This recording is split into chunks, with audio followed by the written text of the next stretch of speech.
Sadri Bible वचन।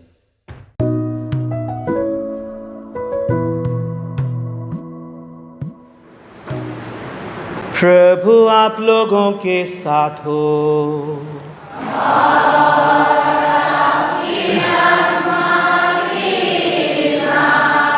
संत मत्ती के अनुसार पवित्र सुसमाचार।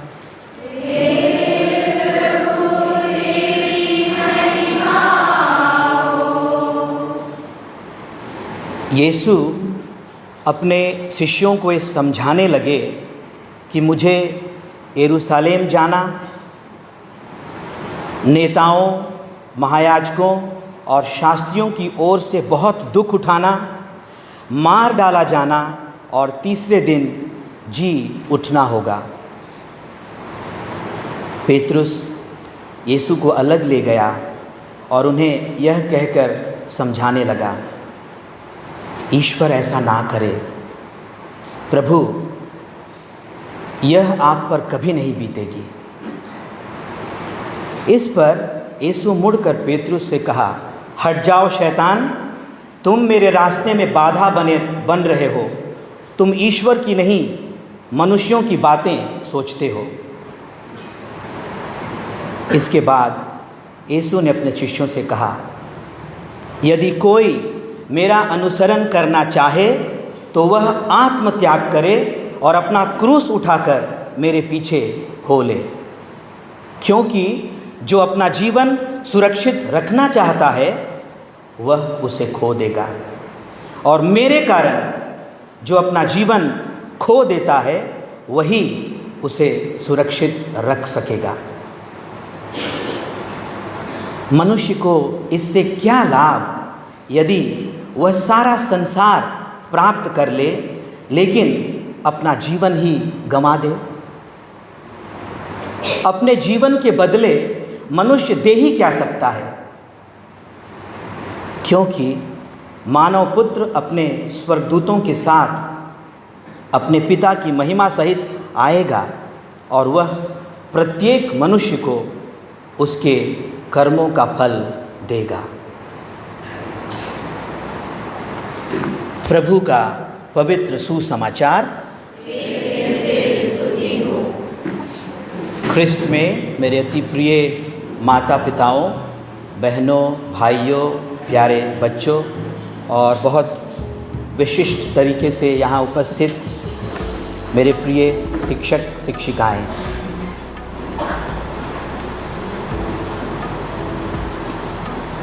जब पुरोहित लोग उपदेश देते हैं बहुत बार वन ट्रैक हो जाता, मैं कुछ बोल के निकल जाता, आपको मिला नहीं मिला उससे कोई मतलब नहीं। बहुत बार ऐसा हो जाता। मेरे विचार से ऐसे नहीं होना चाहिए। दोनों तरफ से संवाद होने चाहिए, और इसलिए बहुत बार उपदेश की शुरुआत में कुछ घटनाएं या कोई सवाल मैं उठाता हूँ। आज एक सवाल जनरल नॉलेज से संबंधित है जो बाइबल की है। बाइबल का 6वां पुस्तक क्या है?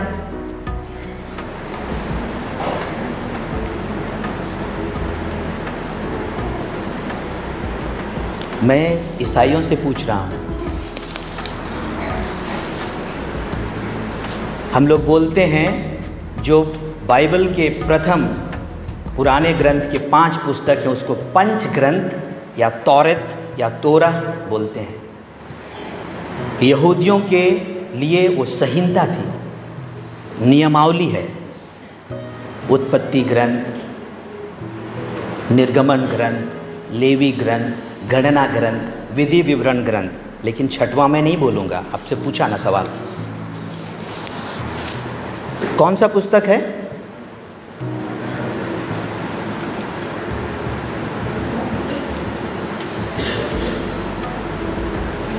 आप लोग बताइए, मुझको शर्म आनी चाहिए कि आपको?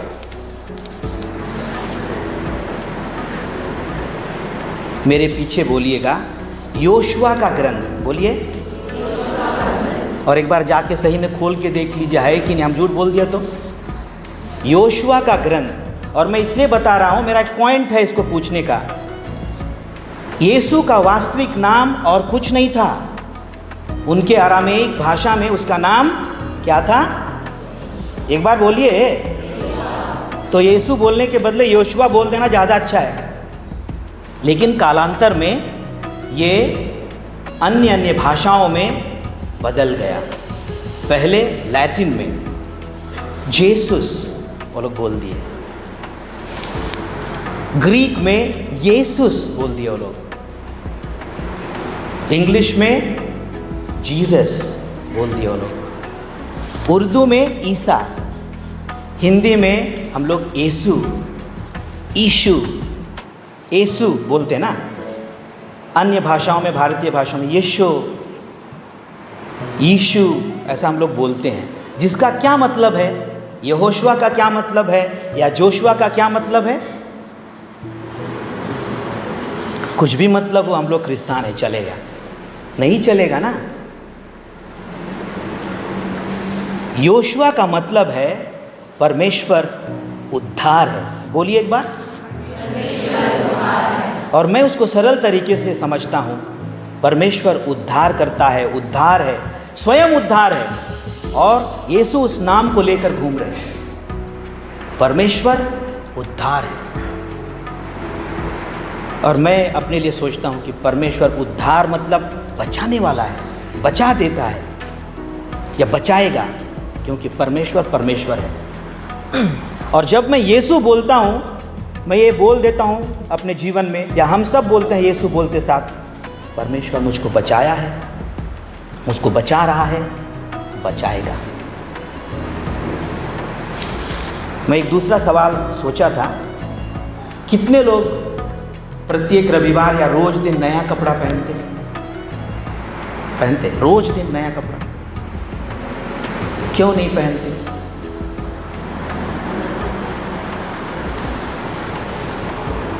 हम लोग यूँ बोल सकते कि नया कपड़ा पुराना होने लगता, लेकिन जो कपड़ा मुझे पसंद रहता उसको मैं बार बार पहन लेती।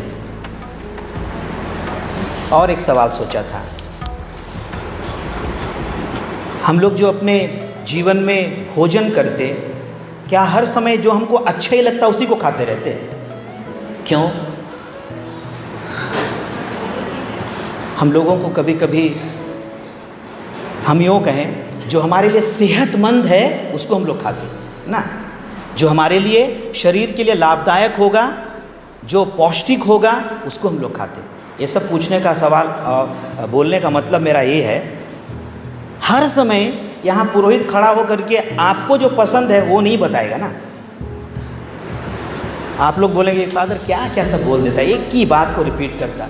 कभी कभी रिपीट करना पड़ता है, और मैं दोहराने के लिए ये सब सवाल पूछ रहा हूँ कि हम लोग जो पसंद करते वही पुरोहित नहीं बोलेगा। कई बार वो अपने चिंतन में इस समुदाय के लिए क्या हितकर है वो बोलेगा, जो उसके लिए क्या हितकारी है, उसके आध्यात्मिक जीवन के लिए और अपने लोगों के लिए जो हितकारी है उसी को बोलेगा। लेकिन अगर आप उसको नहीं सुनना चाहेंगे तो वो आपके सिर से ऊपर और अगल बगल से निकल जाएगा। नहीं जाना चाहिए। आज मैं बपतिस्मा की बातों को दोहराने जा रहा हूँ। बपतिस्मा में हम लोग इस बात को, हम लोग सब अगर बपतिस्मा लिए हैं, बपतिस्मा लेने वाले हैं, तो इस बात को मानते हैं कि यीशु जो नबी थे, राजा थे और पुरोहित थे, उनके इन कर्मों को, उनके इन रूपों को बपतिस्मा में हम लोग ग्रहण कर लेते हैं। मतलब हम यीशु के समान नबी, राजा और पुरोहित बन जाते। क्या बन जाते? नबी, राजा और पुरोहित बन जाते। कितना लोग बने हैं? कितने लोगों के दिमाग में यह है कि मैं बपतिस्मा लेने से प्रभु के समान नबी, राजा और पुरोहित बन गई हूँ? नहीं है ना। समस्या वहाँ पर है।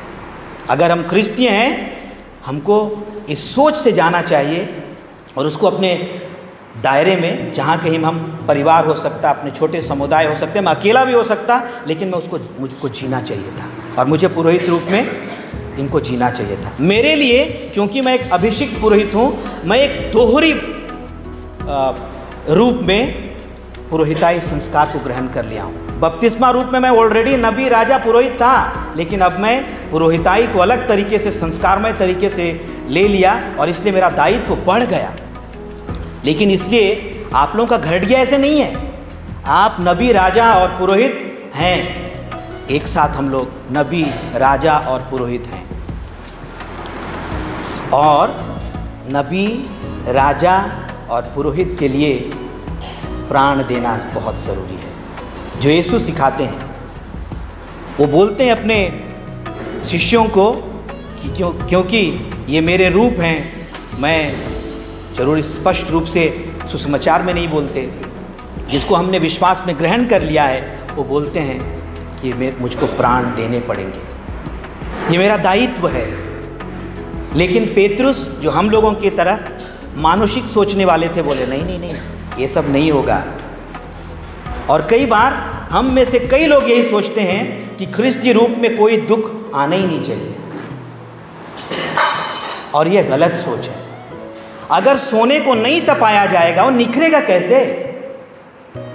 अगर गेहूं को नहीं पीसा जाएगा तो रोटी खाएंगे हम कैसे?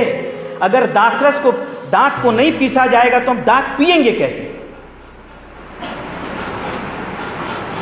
दाख को तो पीसना पड़ेगा, उसके रस निकालने, उसको निचोड़ने पड़ेंगे, तब जाके वो रस हमको मिलेगा। उसका स्वाद हो सकता अच्छा हो। गेहूं को अगर हम नहीं पीसेंगे हम रोटी नहीं खा सकते। और अगर हम ख्रिस्तीय रूप में दुख के दौर से नहीं गए हों तो हम ईश्वर की इच्छा नहीं जान पाएंगे। यीशु बोलते हैं मुझको दुख उठाना होगा, मार डाला जाना होगा और तीसरे दिन फिर जी उठना होगा। क्या ख्रिस्तीय रूप में हम दुख के विषय में ऐसा सोचते हैं कि क्या मेरे जीवन में परमेश्वर ने शायद सोचा होगा कि इस दुख के दौर से, इस अंधेरे सुरंग से होकर मुझको जाने के बाद ही वो प्रकाश मिलेगा? कई बार हम लोग नहीं सोचते और ये हमारी ख्रिस्तीय रूप में बड़ी भूल हो सकती है। यीशु आगे बोलते हैं यदि कोई मेरा अनुसरण करना चाहता है तो आत्मत्याग करे, मेरे जैसा सोचना शुरू करे और क्रूस उठाकर मेरे पीछे हो ले। सबके लिए एक ही क्रूस नहीं होगा। पुरोहित का क्रूस अलग है, एक माता पिता जो रूप में है, पति पत्नी, उनके क्रूस अलग होंगे, विद्यार्थी, बच्चे, सबके अलग अलग क्रूस होंगे। लेकिन वो क्रूस तो उठाना है, और ये क्रूस है अपने कर्तव्यों को पूरा करना, अपने दायित्वों को समझना और उसकी चुनौतियों को स्वीकार करके यीशु के समान आगे चलना। हम क्या करते, हम क्या सोचते, आज की तारीख में ये सवाल हर समय जायज़ है।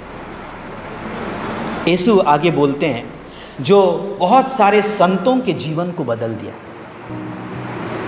आपका और मेरा भी बदल देगा अगर हम उसको सही तरीके से लेंगे। यीशु बोलते हैं मनुष्य को इससे क्या लाभ यदि वह सारा संसार प्राप्त कर ले। और हम लोग चाहते हैं सारा संसार प्राप्त करना, लेकिन फ्यूटाइल, बेकार होगा वो उसको प्राप्त कर लेना, लेकिन अपना जीवन ही गवा दे। अपने जीवन के बदले मनुष्य दे ही क्या सकता है? तो लेकिन हम लोग क्या दे रहे हैं पता नहीं, जीवन दे रहे हैं एक दूसरे को, ये सवाल है। और मैं अपने लिए नोट कर रहा था, सुसमाचार में ऐसे तर्क हैं जिसको हम मनन करने से शायद उसकी गहराई तक पहुंचेंगे। कई बार हम लोग चूकते हैं मनन करने से। यीशु बोलते हैं जो अपना जीवन सुरक्षित रखना चाहता है वो बेचारा खो देगा, और जो मेरे कारण उसको खो देता है वही सुरक्षित रख सकेगा। अटपटा है लेकिन ये सत्य है। मेरे जीवन में और हम सब के जीवन में अगर कोई यीशु के लिए थोड़ा सा जीवन खोने शुरू करता है, वो जानेगा कि वो किस प्रकार अपने जीवन में उसको सुरक्षित रखना शुरू कर दिया है। यीशु तो और भी बोलते हैं ऐसे अटपटे चीज़। वो बोलते हैं जो अपने आप को बड़ा मानता है बेचारा उसको छोटा बनाया जाएगा, और जो अपने आप को छोटा मानता है वो बड़ा बनाया जाएगा। अटपटा है लेकिन ये भी सत्य है। आप अपने आप को बड़ा बना के देख लीजिए, आप कहीं ना कहीं गिर जाएंगे। छोटे आपको बना दिया जाएगा और आपको इतना ठेस लगेगा कि उसका कोई उपचार नहीं होगा। यीशु बोलते हैं अटपटी सी बात, जिसके पास है उसी को और दिया जाएगा, और जिसके पास वो सोचता है कि कुछ नहीं है उससे वो भी ले लिया जाएगा। आप सोचिए, ये सुसमाचार का तर्क है। यीशु के मानने वालों के जीवन में ये भी अर्थपूर्ण होंगे जब हम यीशु को जो रूप बपतिस्मा में हमने ग्रहण किया है, नबी, राजा और पुरोहित के रूप में उसको मानने लगेंगे। और मैं हर बार जब बपतिस्मा का समय रहता है बोलता हूँ, उस दिन हम लोगों ने यीशु को ओढ़ लिया है, उसके व्यक्तित्व को पहन लिया है। तो हम नहीं, यीशु दिखने चाहिए। कितनों के जीवन में वो दिख रहे हैं, मेरे जीवन में दिख रहा है। अगर ये चेतना ही नहीं है तो दिखेगा कहाँ से? चेतना होनी चाहिए कि मेरे जीवन से मेरे मिलने वाले को मैं कम लेकिन यीशु ज़्यादा मिले। हम लोग दम से कोई नहीं कह सकते, हम लोग तो अपना रूप पहले दिखा देते कि मैं ये हूँ। बेवकूफ़ी है आध्यात्मिक रूप से, लेकिन ये बेवकूफ़ी में हम लोग सब के सब जीते, मैं भी। जबकि जीना क्या है? मेरा रूप यीशु के व्यक्तित्व से, क्योंकि मैंने ओढ़ लिया है, उसकी चमक दिखनी चाहिए थी। मेरा रूप बदलना था। कितना बदला है ये सवाल है, और नहीं बदल रहा है तो उसको जिम्मेवार कौन है? मैं हूँ, ये भी जानना चाहिए। आज हम लोग सब ऐसी बातों को विचार करने के लिए बुलाए गए हैं।